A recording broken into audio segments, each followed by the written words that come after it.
ലോകത്തിലെ ഏറ്റവും വലിയ മിസ്റ്ററി എന്താണെന്ന് ചോദിച്ചാൽ ഞാൻ പറയും മനുഷ്യൻ്റെ മനസ്സാണ് എന്ന്. കാരണം മനുഷ്യൻ മനസ്സുകൊണ്ട് വിചാരിക്കുന്നതാണ് അവൻ ആയിത്തീരുന്നത്. നമ്മുടെ മനഃശക്തി എന്നാൽ എന്താണ്? നമ്മൾ എന്തെങ്കിലും ഒരു കാര്യം ചെയ്യണമെന്ന് വിചാരിച്ചാൽ അത് ചെയ്യാനുള്ള ആ ഉത്തേജനം വരുന്നത് നമ്മുടെ മനസ്സിൽ നിന്നാണ്. മനസ്സുകൊണ്ട് എന്തെങ്കിലും കാര്യം ചെയ്യാൻ എനിക്ക് താല്പര്യമില്ല എന്ന് വിചാരിച്ചു കഴിഞ്ഞാൽ ആ കാര്യത്തിൽ നമുക്ക് മടി കടന്നുകൂടുന്നു. അതുപോലെ തന്നെ ഇതെന്നെ കൊണ്ട് ആവില്ല എന്ന് നമ്മൾ മനസ്സിൽ ഉറച്ചു വിശ്വസിക്കുന്ന കാര്യങ്ങൾ പലപ്പോഴും നമുക്ക് യഥാർത്ഥത്തിൽ ചെയ്യാൻ സാധിക്കാറില്ല. നമ്മുടെ മനസ്സിനും നമ്മുടെ കഴിവിനും തമ്മിൽ ഒരു ബന്ധമുള്ളതായി നമ്മൾക്ക് കാണാവുന്നതാണ്.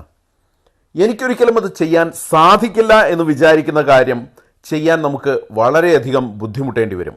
ഒരുപക്ഷെ അത് ചെയ്യാൻ തന്നെ സാധിച്ചു എന്ന് വരില്ല. എന്നാൽ എന്നെക്കൊണ്ടത് സാധിക്കും എന്ന രീതിയിൽ ഇറങ്ങി നോക്കൂ.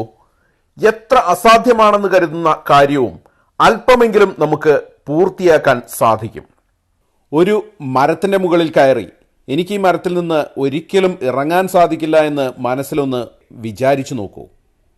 നിങ്ങൾക്ക് ഒരിക്കലും പിന്നീട് ആ മരത്തിൽ നിന്നും സുഗമമായി ഇറങ്ങാൻ സാധിക്കില്ല. ഫയർഫോഴ്സ് വന്ന് നിങ്ങളെ താഴെ ഇറക്കേണ്ടി വരും. എത്ര വലിയ മരം കയറ്റക്കാരനും ആ ഒരു ചിന്ത മരത്തിൻ്റെ മുകളിൽ ചെന്നതിന് ശേഷം അടിയുറച്ച് ഉണ്ടാവുകയാണെങ്കിൽ അവന് ഒരിക്കലും സ്വയമേവ മരത്തിൽ നിന്നും താഴേക്കിറങ്ങാൻ സാധിക്കില്ല. ഇതുപോലെയാണ് നമ്മൾ ചെയ്യുന്ന ഓരോ പ്രവൃത്തിയും. അതായത് നമ്മൾ ചെയ്യണമെന്ന് വിചാരിച്ചാൽ ചെയ്യാനും ചെയ്യാൻ സാധിക്കില്ല എന്ന് വിചാരിച്ചാൽ ചെയ്യാൻ സാധിക്കാത്ത രീതിയിലും നമ്മുടെ മനസ്സിന് നമ്മുടെ ശരീരത്തെയും നമ്മുടെ പ്രവൃത്തികളെയും പൂർണ്ണമായും സ്വാധീനിക്കാൻ കഴിയും. ഇതിൻ്റെ ഒരു യഥാർത്ഥ പ്രതിഫലനമാണ് ഹിപ്നോസിസ് എന്ന പ്രക്രിയയിൽ നടക്കുന്നത്. ഹിപ്നോസിസ് ചെയ്യുന്ന വ്യക്തിയുടെ പരിപൂർണ നിയന്ത്രണത്തിൽ നമ്മുടെ മനസ്സിനെ വിട്ടുകൊടുക്കുമ്പോൾ, അയാൾ പറയുന്ന കാര്യങ്ങൾ നമ്മൾ മനസ്സിലേക്ക് അതേപടി ആവാഹിക്കുമ്പോൾ നമുക്ക് അവരുടെ പരിപൂർണ നിയന്ത്രണത്തിലാകാൻ കഴിയുന്നു. എന്നാൽ നമ്മുടെ മനസ്സുകൊണ്ട് അവരുടെ നിയന്ത്രണത്തിലാവില്ല എന്നുള്ള പ്രതിജ്ഞ എടുത്തു നോക്കൂ. ഏത് ഹിപ്നോസിസ്കാരൻ വിചാരിച്ചാലും നമുക്ക് അവരുടെ കീഴിൽ ആവാൻ അല്ലെങ്കിൽ അവരുടെ നിർദ്ദേശങ്ങൾക്കനുസരിച്ച് മുന്നോട്ട് പോകാൻ സാധിക്കില്ല.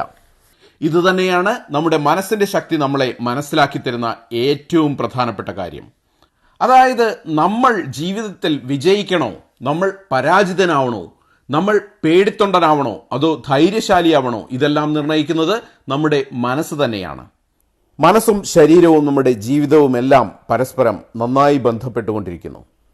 ഈ ഒരു ബന്ധം നമുക്ക് പോസിറ്റീവായി ഉപയോഗിക്കാൻ സാധിക്കുന്നതാണ് ജീവിത വിജയം.